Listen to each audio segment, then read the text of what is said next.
All right, hello everyone out there. Um, Welcome to my channel. I'm Thomas, and I do educational videos. Today is video number 74 on the reciprocal system of theory. And that is a theory of everything that was discovered by Dewey B. Larson, an American engineer back in the 20th century. From about 1930, where he made his first discoveries, up until his death in 1990. And he wrote many books on, his first books were on physics and astrophysics, chemistry, astronomy, wrote a couple of books on economics. We're looking at his final book, which was uh, his attempt to get into metaphysics, so religion, philosophy, uh, uh, psychology, a little bit of biology, and this book came out after he died in 1995, and it was a little controversial among his followers, of which there were very few followers. I mean, very few people know about this theory, but I think it's very important. It's a theory of everything, and it also is an empowering theory that gives you, once you understand the theory, once you become fluent in it, it gives you the ability to figure this stuff out for yourself. You don't have to rely on a guy in a white lab coat to tell you, or somebody,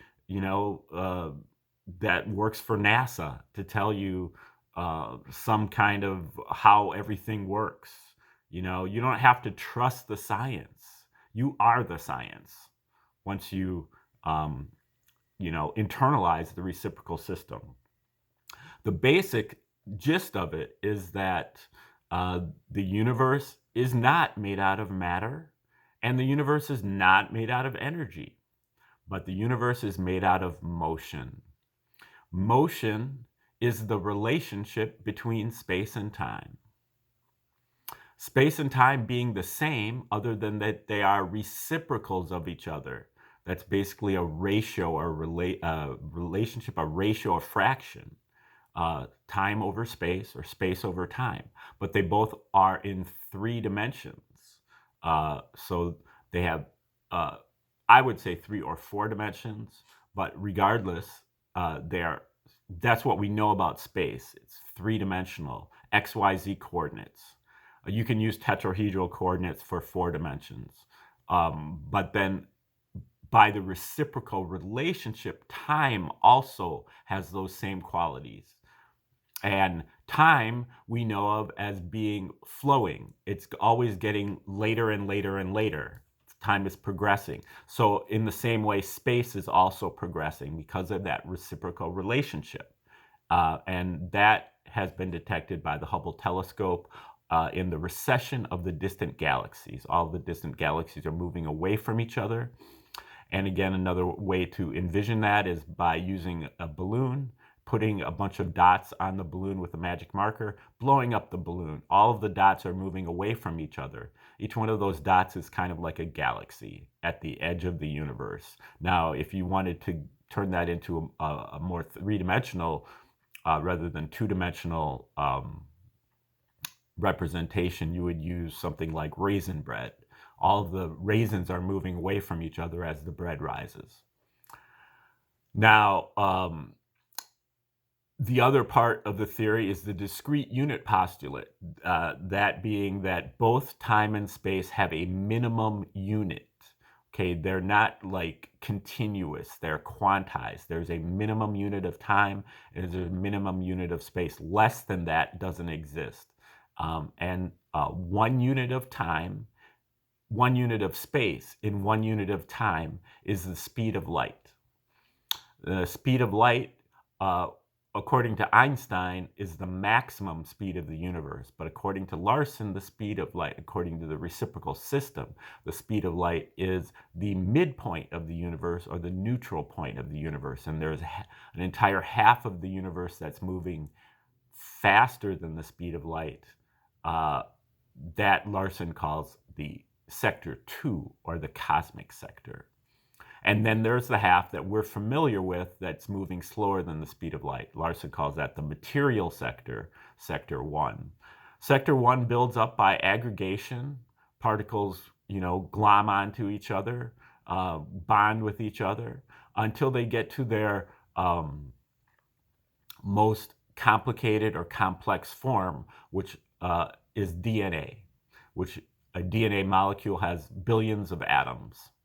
And at that level of complexity, the DNA molecule becomes eligible to be taken control over by the sector 2 entity, the sector 2, the cosmic entity, and the sector 2 entity will take control. And that is what Larson calls the life unit. The life unit is a combination of a material body and then a cosmic mind. And so that is, and that's mind in the very most broadest sense, some kind of consciousness. Because even an amoeba or, single-celled organism has a certain level of intelligence that it goes beyond, what is going on in the material sector, which is, strictly just following the laws of chemistry. And so once that life unit develops and becomes more and more complex, it eventually gets to its most complex level, which is the intelligent human being. At that point, the intelligent human being can be taken over by a sector 3 entity. And sector 3 is an entity that is beyond space and time, independent of space and time. Other traditions would have called it God or the spiritual world. And so at that point, the overall life unit, which is controlled by sector 2 is intent upon survival. But the sector 3 unit is intent upon good behavior or ethical behavior.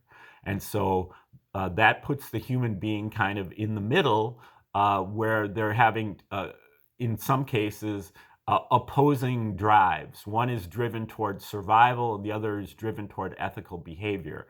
At that point, the human being has to decide which to follow. And that has to do with free will, which is the previous chapter that we just got done finishing, chapter 17. We are now in chapter 18 of his book, Beyond Space and Time, which is on right and wrong. And we were just discussing the golden rule. He says now sector 3 communicates with us in various ways: ESP, intuition, scientific insight, religious revelation. They're all communications from sector 3, and they're all correct. But whether we're able to interpret them correctly is a different matter, and it depends on our level of clarity and our level of preparation. And most of the simple messages that we get from sector 3 we can interpret, but like scientific insight and in some cases religious revelation are more complex messages, and they require a certain amount of preparation to be able to kind of understand the language that the messages come in. And now he's talking about the golden rule as a kind of a universally intuited message. Like everybody understands that, do unto others. And I was taking him to task a little bit on that because I don't see it as a universal rule. I see it more like a golden guideline. It's usually correct. But there are very many cases where it is not correct. And I brought up the case of a sadomasochist. A sadomasochist wants to be whipped. They want to be brutalized. They want to be tortured. And so if they want that, then they're going to, if by the golden rule, they would do that to somebody else. And that's not what you want. So there are exceptions to the golden rule. That's the only point I was making.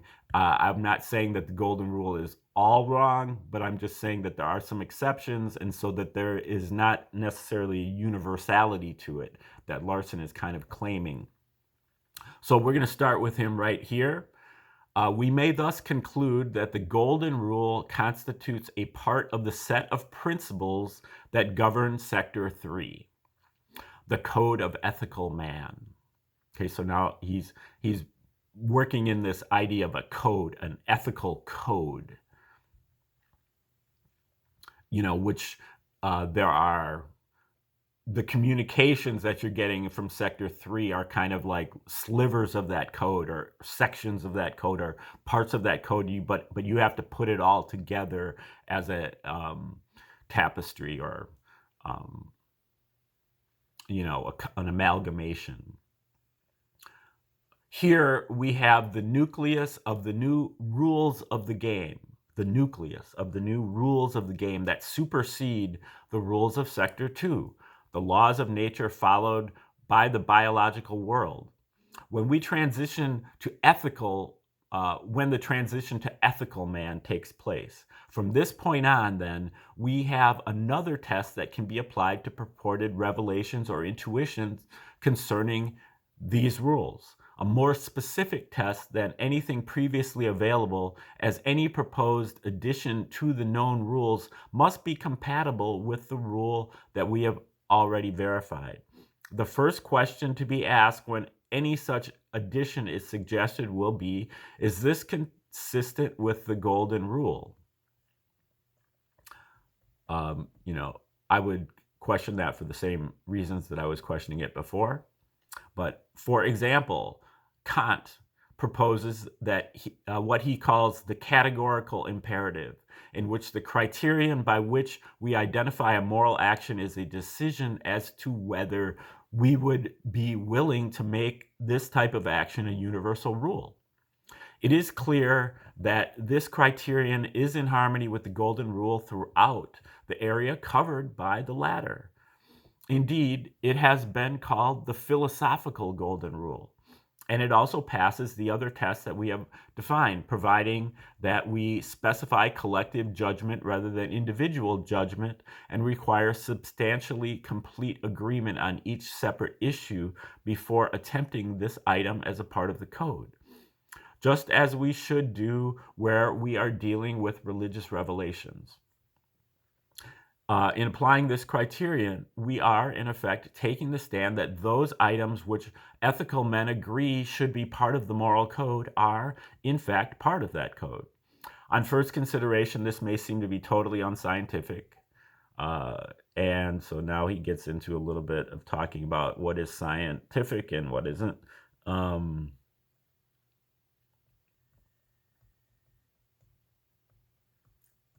I would maintain, in fact, that what we are apt to describe as what we think about moral questions contains a considerable amount that we do not think but know, and that this forms the standard by reference to which the truth of any moral theory has to be tested, instead of having itself to be tested by reference to any theory. I think he's quoting W.D. Ross there. And it does not follow that the moral code is subjective.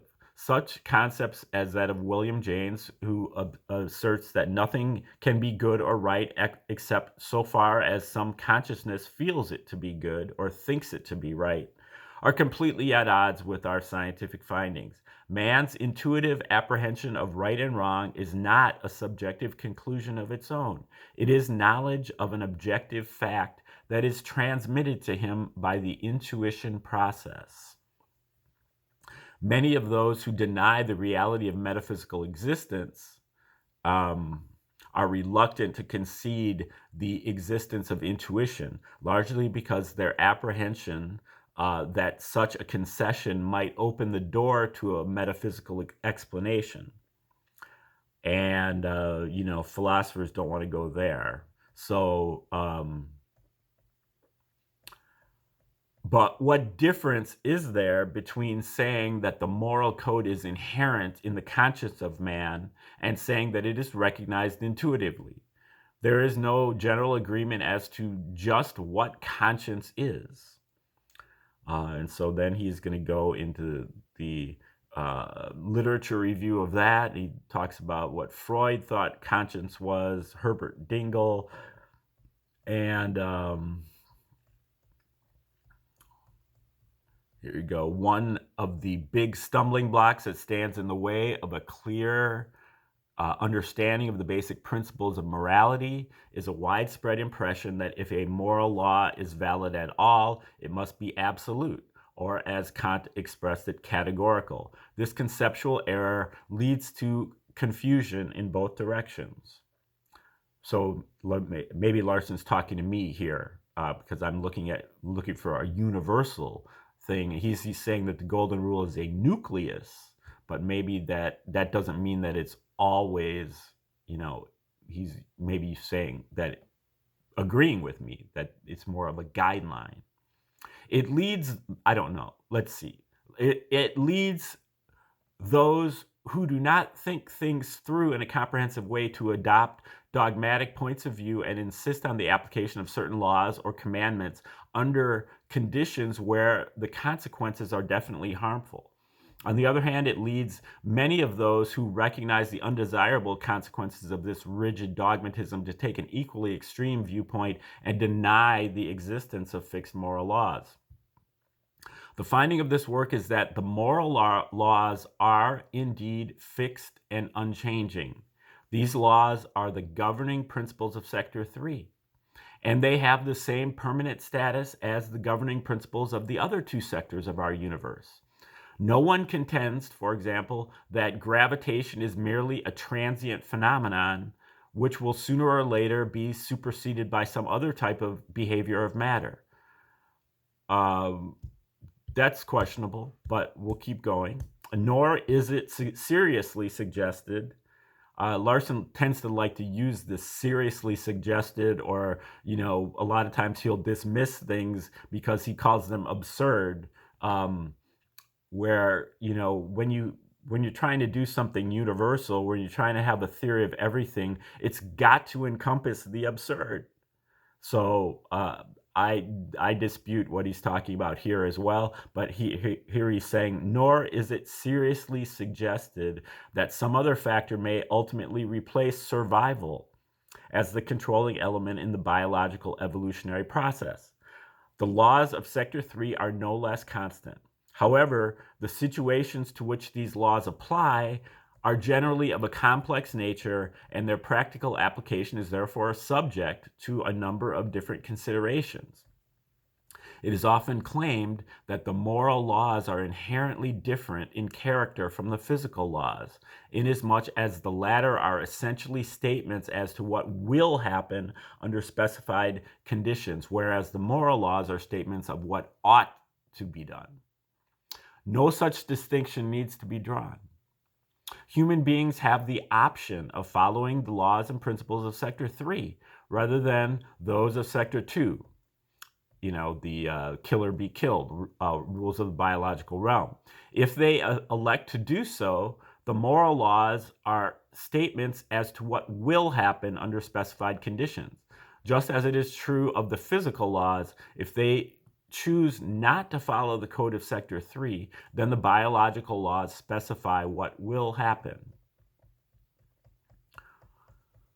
The analogy with physical laws illustrates clearly what is wrong with the contentions of Kant and others who insist that at least some of the moral laws are of such a nature that they must be followed without regard to conditions or consequences.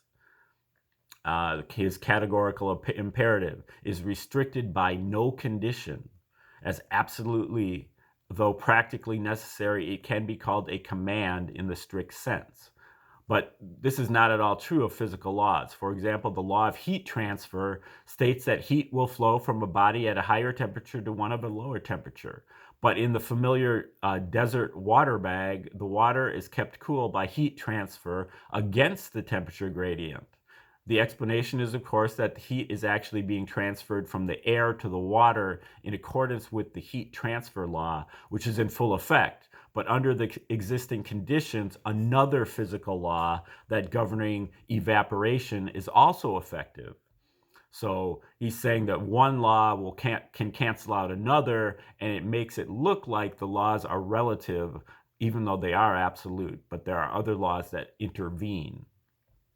So many of those who realize that strict adherence to all of the physical rules of morality is impractical conclude that it is essential to allow some exceptions to the moral laws. And now he's talking about John Stuart Mill.